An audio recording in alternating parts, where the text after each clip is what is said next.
Hello, my name is John Abla. I'm a mortgage associate at Westcor Mortgage in Calgary. I'm here today to speak to you about how new Albertans can get mortgages in Alberta.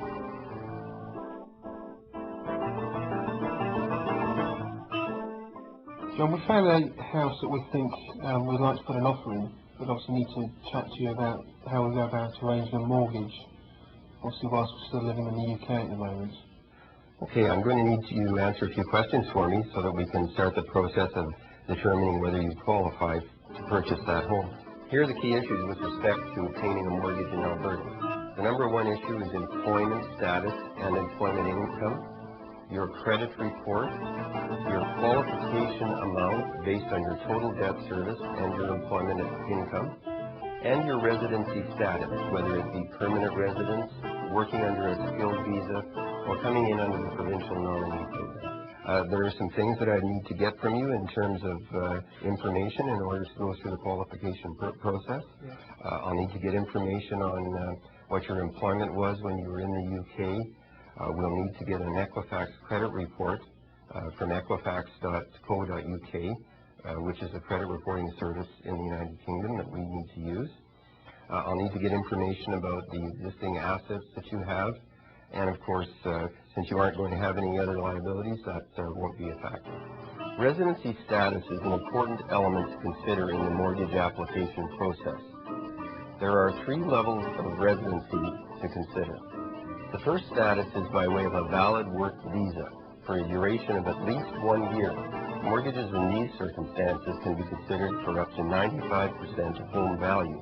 If you have less than a 20% down payment, you'll be required to obtain mortgage default insurance. Permanent residency is the second and most advantageous immigration status. Mortgages can be obtained for up to 95% in these circumstances, and if your mortgage is under 80% of the home value, the guidelines are much less stringent because mortgage insurance is not required. The final status to consider is that of a non-resident, where you have no plans to reside in Canada. In these circumstances, you may be able to get a mortgage up to 60% of home value. However, each of these applications is looked at on its own individual merit. Once I've gathered the detailed information that I require to put forward an application for them, the process is relatively simple. I can pre-qualify them based on the information they have provided.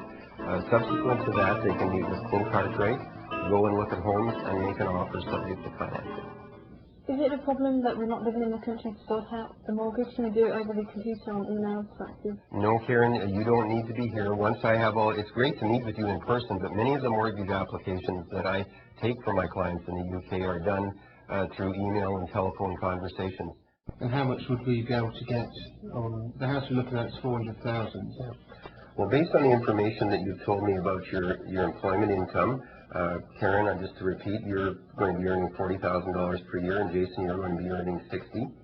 That combined income of $100,000, with you coming to Canada with no other debts, would see you qualify for a mortgage of 95% of the $400,000 purchase, which is $380,000. It's not complicated to get a mortgage in Alberta. If you have employment, good credit, and a reasonable down payment, there should be no problem getting you a mortgage.